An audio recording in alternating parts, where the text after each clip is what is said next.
Hey guys! Welcome to a late night edition of the Beautiful Kingdom Warriors vlog. So things are a little wonky today because my little guy Ian's been sick, so Ruth and I didn't get together today. But when we were chatting yesterday about what we thought would be cool to talk about today, we got this really great comment about one of my dear friends kind of talking through how she had some really deep feminist tendencies and roots and was very proud of that. But now that she is journeying towards getting married, what that looks like in a submissive role under her husband in marriage. And it's just a really beautiful question. And I think Ruth and I were really excited to kind of get our hubby's views upon such things. So I invited Graham, my hubby, I love him, to kind of sit in and chat with us today. So just to give you a heads up of where we're going to go, we're going to kind of flesh out kind of what submission looks like from a Trinitarian perspective. And and kind of what that looks like. So sounds kind of crazy and deep. So hang in there. Jump in with both feet.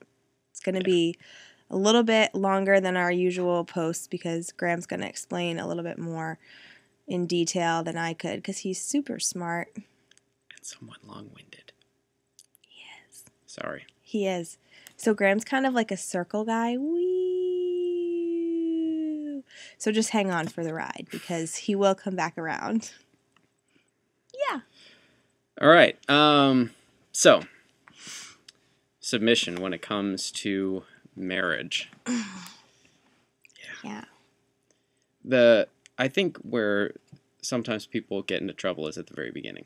When we think about this idea of submission in marriage, and primarily people draw it from Ephesians 5 and 6, as Paul is laying out instructions for Christian families, and he makes this comment as to submission. Now, the trouble comes when we start from strictly a dictionary definition of submission.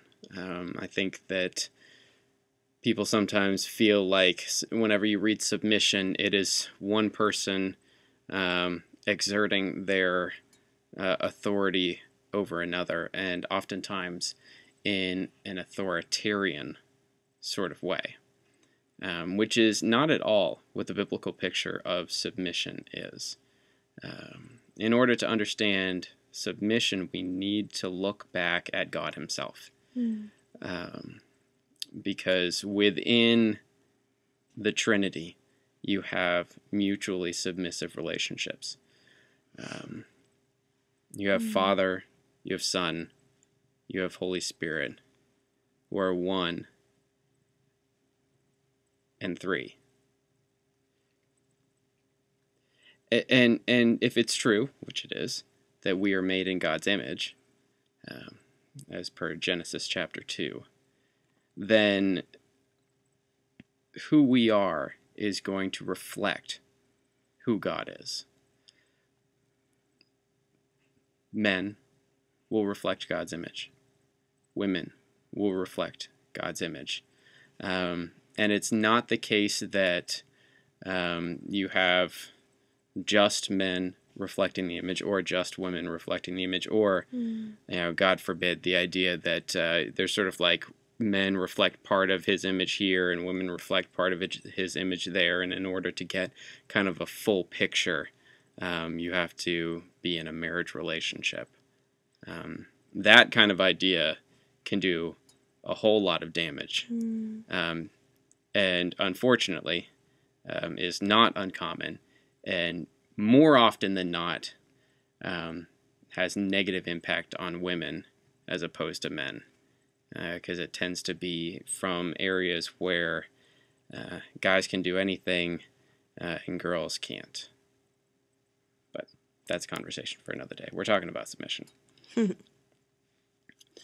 So you have Father, Son, and Spirit in a relationship, the most deeply intimate relationship that there is.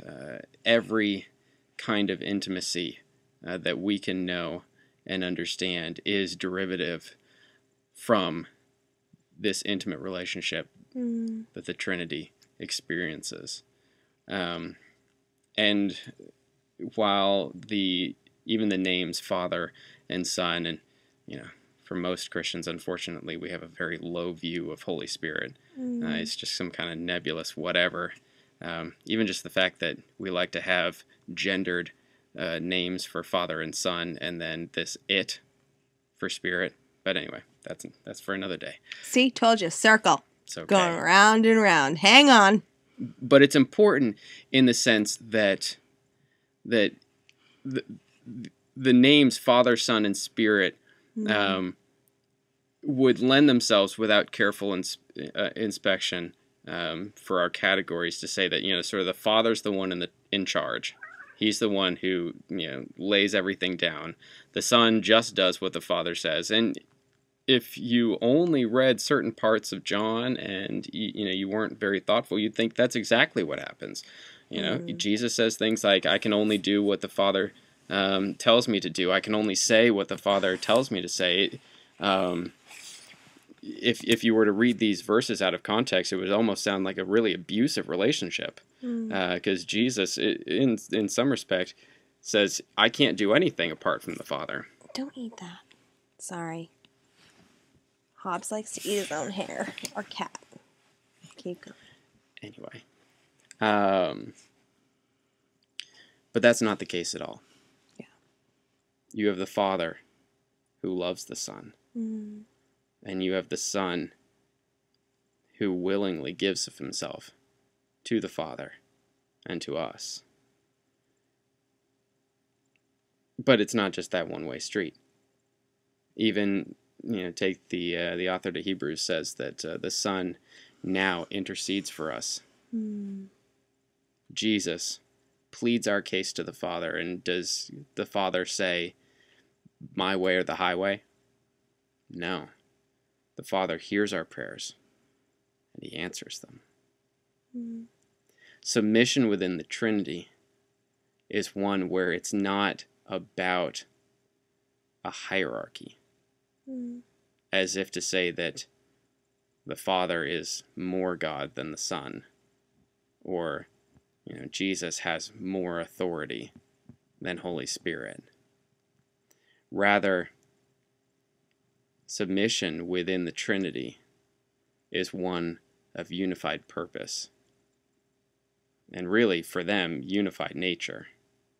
So as we think about marriage, as we think about marriage reflecting who God is, as we think about us as individuals within a marriage reflecting who God is, this idea of submission is not one of authoritative rule.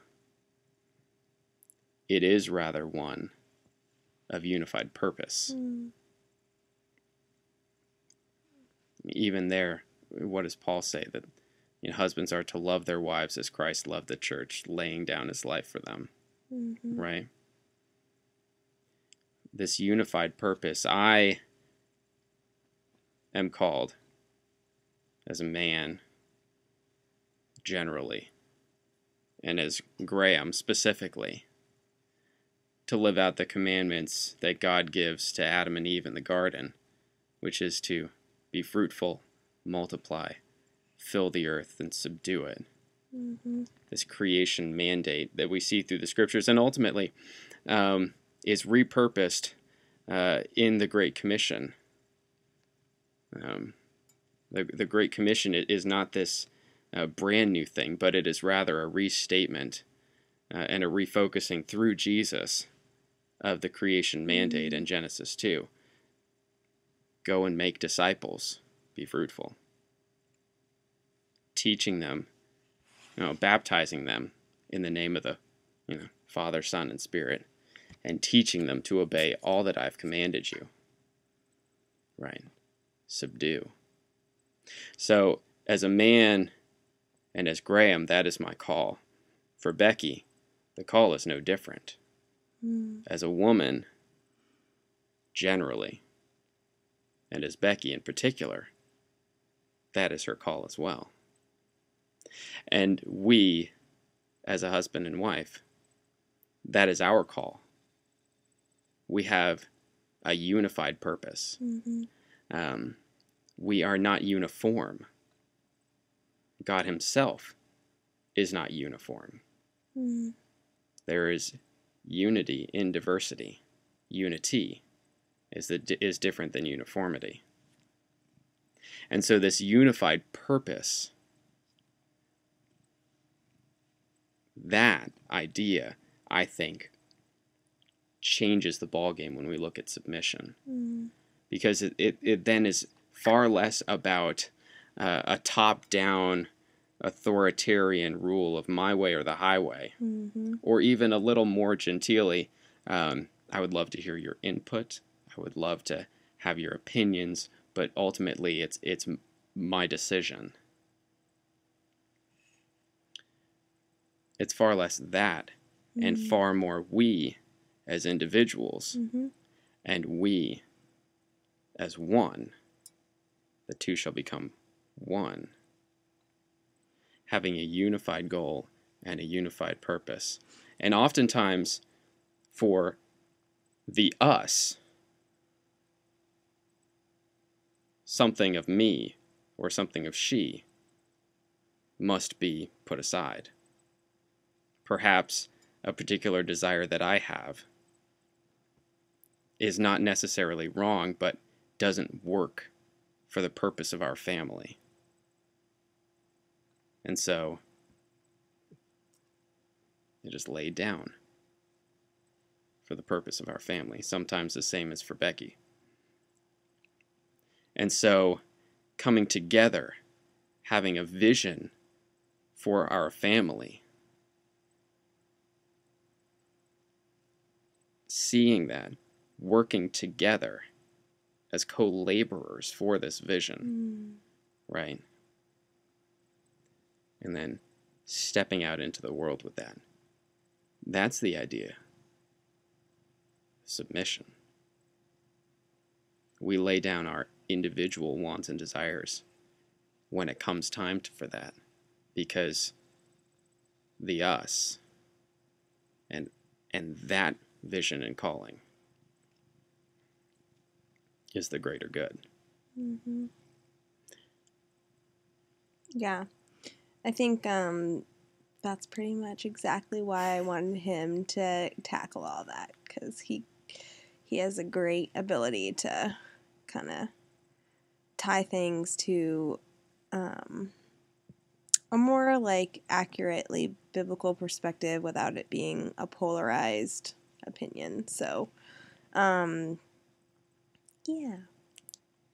So, we just want to encourage you guys, to explore that, look into what, if you've never thought about submission, needing to have its roots in the Trinity and how the Trinity mutually submits to one another. Explore that and see what the Holy Spirit leads you into.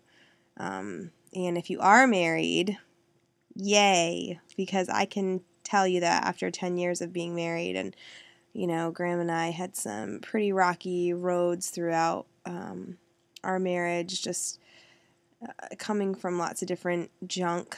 So we, we've had the privilege of having some great counseling, and I think 5 years ago probably was when we first really started walking into this, whoa, like marriage is so much more than, he shall leave his father and mother and cling to his wife. It's so much more than that. It's not just this thing that we do. It's literally stepping out into a oneness and an intimacy that, was a shadow of what the Trinity is like, and it's pretty amazing. If you've need a place to start to figure out what a biblical marriage should look like, that's where you begin. Begin studying the Trinity and how it works. And,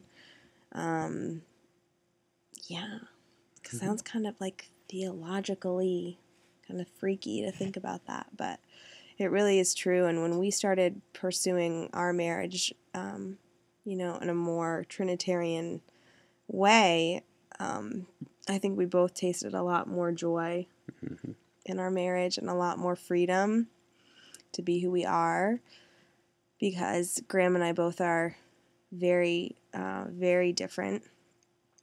We're definitely not those people that were like, hey, we're so much alike, let's get married. We're like fire and water. Like, we don't go sometimes in some areas. But, and I think too, it was really hurtful for me as a woman, thinking that I have leadership qualities and, I needed to taste more life, in my marriage than believing these lies that, I'm just not a godly wife because I have leadership qualities. So obviously, of course, when you believe in something that's authoritarian, it's really hard to feel like you're able to live out your giftings. So be encouraged and explore that. Let the Spirit lead you in,